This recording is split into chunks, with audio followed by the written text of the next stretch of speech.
रहीम अस्सलाम वालेकुम। आप देख रहे हैं इस वक्त हम मौजूद हैं डी चौक के मुकाम पर, जहां पर तहरीक इंसाफ ने 24 नवंबर को एहतजाज की कॉल दी है। तहरीक इंसाफ से हटकर सबसे बड़ी कॉल इस वक्त वर्कर्स के लिए, पीटीआई के वर्कर्स के लिए इमरान खान ने कॉल दी हुई है। लेकिन इमरान खान की कॉल के बावजूद बहुत सारे लोग वहां पर पहुंचे, इमरान खान से जाकर रिक्वेस्ट करते रहे कि हम मतलब डील कर लें हमारे साथ, कोई बीच वाला रास्ता निकाल लें। लेकिन खान साहब किसी भी ऐसे रास्ते पर नहीं माने। उसके बावजूद फिर जब खान साहब नहीं माने, कॉल पर डटे रहे, तो अब आकर डी चौक के ये मनाजर हम आपको दिखा रहे हैं कि डी चौक को किस तरह हुकूमती सतह पर सजाया जा रहा है।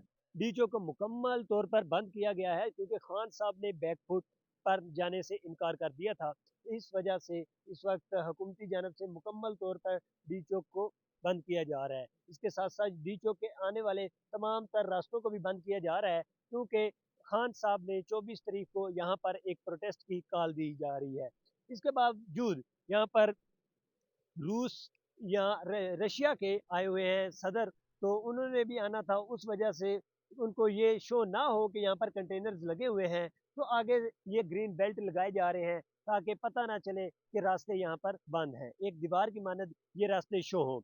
उसके बावजूद तहरीक इंसाफ से बड़े बड़े ऐलान इस दफ़ा सामने आए हैं, जैसा कि आपकी नज़र में शेर अफजल मरवत साहब का ऐलान है। शेर अफजल मरवत साहब ने कहा कि मैं तो एहतजाज में हर सूरत जाऊंगा। और भी पार्टी के बहुत सारे रहनुमाओं ने इस दफ़ा एक बड़ी कॉल दी है और तमाम एमपीए एमएनएज को कहा है कि आप हर सूरत अपने वर्कर्स को लेकर पहुंचे। एक एमपीए पर 5,000 बंदा और छोटे शहरों में जबकि 5,000 बंदा, जबकि एक एमएनए 10,000 बंदा लेकर निकलेगा, ये इस दफ़ा कॉल में कहा गया है। और सबसे अनोखी जो डेवलपमेंट हुई है, एक बुशरा बीबी ने भी कॉल दी है, अलग से कॉल दी थी इमरान खान का पैगाम, वो भी काफ़ी हाईलाइटेड किया गया। सऊदी अरब के खिलाफ शायद उन्होंने कोई बयान दिया, उस हवाले से काफ़ी प्रोपेगेंडा भी किया गया।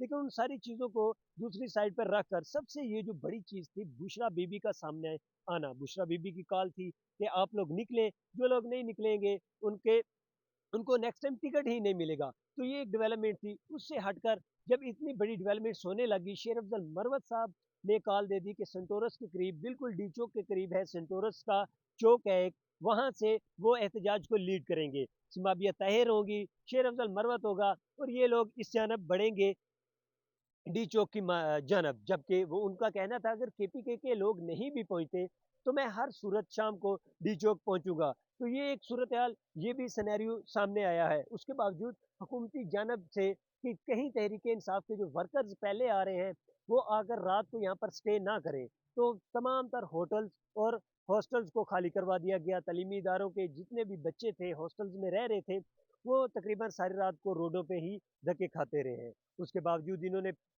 जितने भी बस स्टैंड थे, अड्डे थे, उनको बंद कर दिया गया हुकूमत की जानब से, ताकि ये तहरीक इंसाफ के जो लोग आ रहे हैं वो यहाँ पर आकर स्टे ना कर सकें।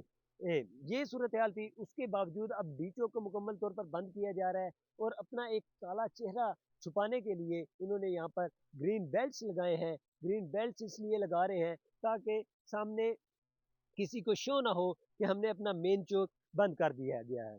उसके साथ साथ तहरीक इंसाफ को एहतजाज को रोकने के लिए जो हुकूमत की जानब से सबसे बड़ी डेवलपमेंट हुई है वो ये है कि तहरीक इंसाफ के इस एहतजाज को रोकने के लिए कितनी पुलिस की नफरी मंगवाई जा रही है। 30,000 अजाफी नफरी इस्लामाबाद पहुंच गई है।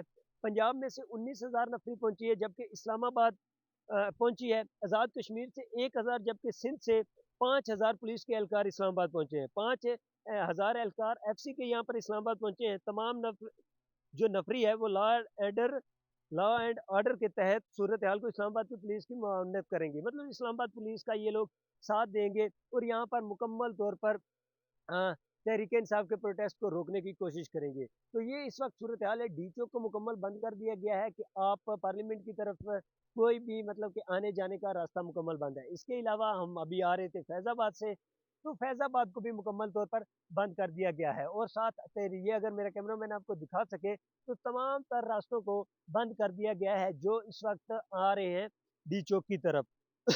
तो ये खान साहब की कॉल में एक अनोखा खान साहब का ना मानना और ये एक अनोखी डेवलपमेंट होना कि ये तो protest last and final car है। तो अब ये सूरत हाल देखते हैं क्या होता है, क्योंकि कल 24 नवंबर का दिन है और पहले तो इस वक्त यहाँ पर वेट किया जाता था अली मीन गंडापुर का कि अली मीन गंडापुर पहुंचेंगे तो देन जाकर कोई एक प्रोटेस्ट का मतलब कि फाइनल पता चलेगा। लेकिन इस दफ़ा शेर अब्दुल मरवत साहब ने कॉल दी है कि मैं सिर्फ 2 किलोमीटर दूर से ही आवाम को इकट्ठा करूंगा और यहाँ पर लेकर आऊंगा, जिसमें आ जाती है इस्लामाबाद की आवाम और एज वेल एज पिंडी की आवाम। तो शेर अफजल मरवत के पास अच्छा ऑप्शन है क्योंकि उनके ऊपर पहले भी बहुत सारे एलिगेशंस थे कि शेर अफजल मरवत साहब की तबीयत का अचानक ख़राब हो जाना प्रोटेस्ट से पहले। तो लेट्स सी, तो ये सूरत हाल है।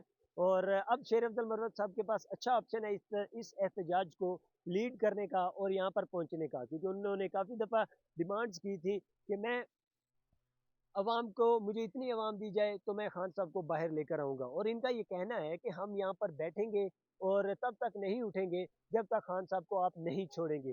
और हुकूमती जानब से 27 तारीख तक, जबकि तमाम तर चीज़ें बंद करने का कहा गया है, होटल्स, हॉस्टल्स और बस स्टैंड। अब देखना ये है कि क्या ये डेवलपमेंट्स कामयाब होती हैं हुकूमत की जानब से कि इनको रोकने के लिए, या तहरीक इंसाफ कामयाब होती है यहाँ पर एहतजाज करने